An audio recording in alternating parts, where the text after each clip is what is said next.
Remember how when the inquiry into Michigan's sign-stealing scandal started and the Big Ten started investigating Michigan and the thought of penalties was being floated around and Michigan played hardball. Not hardball, they played hardball.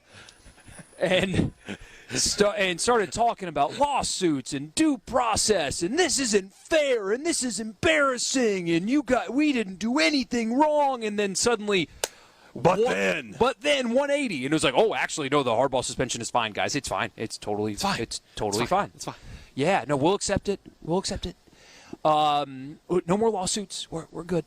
And we talked about that and thought, that's kind of fishy, right? Why would they go through all of that just to do a complete 180? There must have been. That's suspicious. And now we've learned exactly why Michigan has done that. Reading from Yahoo Sports, friend of the program, Ross Dellinger, the NCAA presented Michigan with new evidence this week, including evidence that a Michigan booster may have at least partly funded Connor Stalions' advanced scouting operation, and an assistant coach allegedly participated in the destruction of evidence on a computer after the scandal broke. The revelations altered Michigan and Jim Harbaugh's legal approach. Both the school and Harbaugh dropped an attempt to secure the temporary restraining order, as you guys know already. Linebackers coach, here's the staffer that did it. Chris Partridge, that might be a name that is familiar to you, former Ole Miss defensive coordinator for 1 year as the DC, 2 years on staff.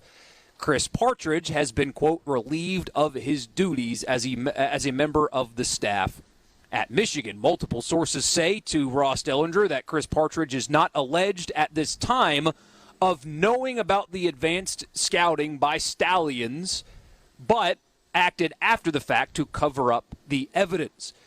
Sources tell Yahoo Sports that a booster named in the NCAA report as Uncle T helped fund the scheme, giving Stalions thousands of dollars for expenses. Journalists have now found Uncle T. He is calling himself a scapegoat. He was kicked off of the Michigan NIL club, and he is kind of going scorched earth, saying that Stalions did it all himself, and he is just being looked at as a scapegoat. Here's what we have now. For total perspective, we have Connor Stalions on video giving the signs to coaches that he stole. We have the paper trail that connects Connor Stalions to multiple people that went to games of future opponents and recorded them, and not all of that, but they have that on video as well.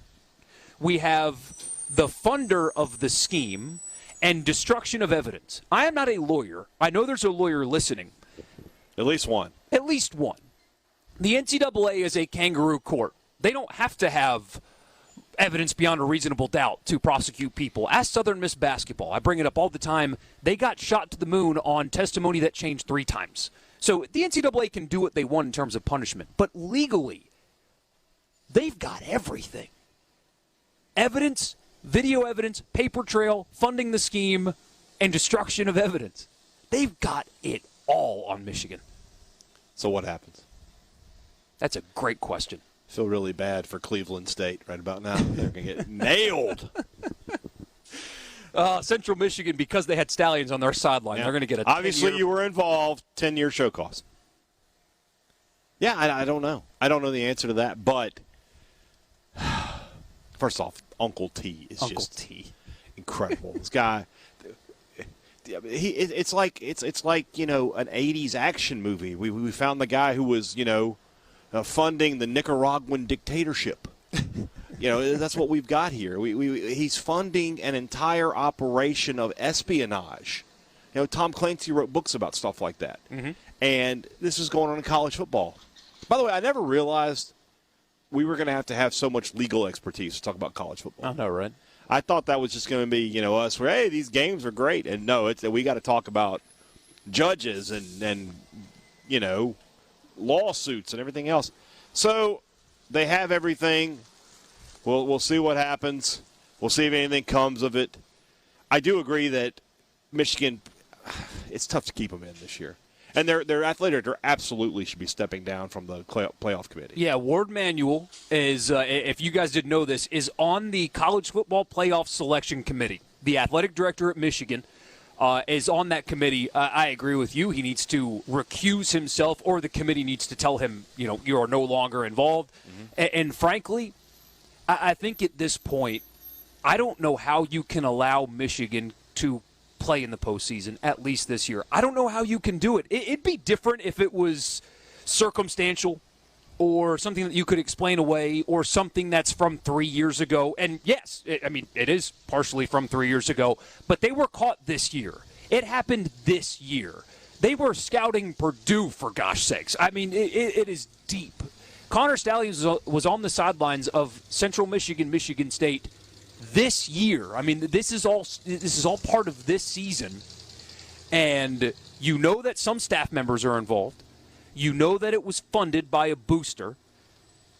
And look, correlation does not equal causation. Just because something happened just because they were stealing signs is not why Michigan got good, possibly. But there's a direct correlation between Connor Stalions' addition to the staff and Michigan figuring it out and starting to win. It's almost uncanny how they went from mid-tier, almost Big Ten program. Look at the COVID year and how bad they were. Awful. And they tapped out on Ohio State. Yeah. Because Ryan Day says, we're going to beat them by 100. And so they were like, we can't play. And then now all of a sudden, not only are they ridiculous, something like 30-4 or something over the last 34 or whatever it is, but they're also like that against the spread too. It doesn't make any sense how much better they are, especially when you consider not only there was a huge uptick in their recruiting. It's not that they went from a top 20 classes to top 5 classes. They're still not recruiting at a super high level. So, yeah, something's off. Greg Schiano was right. George says it will be a big nothing burger. I actually disagree with you. No, I'm gonna agree with George because everything else is like that. It is, but this is one of the few things that is universal. It's universal. Yeah, I agree. There's no counterpoint, honestly. There's no counterpoint. They've got it all. And what's crazy about this story is, what's crazy about it? Uncle T. A guy on the sidelines wearing she had a better name. A disguise, him not covering up his Venmo history. All that's crazy, but this is the winningest program in all of college football. Michigan football has more wins. It's like 30 more wins in second place. This is the gold standard, or was the gold standard of college football, the brand, the Block M. Everybody knows Michigan. Right. Hail to the victors. Everybody knows it. Yeah. And they did this. And what drives me nuts about media, because national college football media largely is not in the South. Uh-huh. We get guys that understand it deeply, like Andy Staples and Ross, and they're big-time prominent guys. But the big media companies are not in the South. Right. It's New York. It's Bristol with ESPN. It's L.A. It's all over. The arrogance in which people talk about the South and like our broken football culture, just to see the Big Ten have scandal after scandal, some of them criminal and disgusting, others cheating the game. But this kind of stuff happens so much more in that conference than this one. Yeah. But yet, everybody looks at the South as we're the backwards, corrupt ones. We care too much about football. Some other off-the-field things that I don't really want to go too far down the rabbit hole with, but you know what I'm saying. And, that didn't happen down here. No, it didn't. And so what should happen? I don't think Michigan should be allowed to participate in the postseason this year. I think it should be ended now. And yes, I know it's not fair to the players, but the players benefited from this. The most damning video in all of this is when it's a screen and the entire defensive line doesn't even take a step forward. They know it's a screen and they just stand up and defend it. They knew it was coming this whole time. And Chris Partridge can't be a fall guy. I've seen people say that today. He can't be a fall guy. He wasn't there the whole time. Right. He wasn't there the whole time. Yeah. What is it about? He destroyed. He knew. He's an SEC guy. He's like, get the computers, throw them away. Like Ron Swanson when he finds out about cookies, just chunk that thing in the dumpster. Never see it again. I had a friend say to me that he was like, at least we know that Ole Miss isn't going to get caught up in this because his defenses were horrible when he was in town. You never have to worry about Wesley McGriff being involved in a sign-stealing scandal. No, you don't.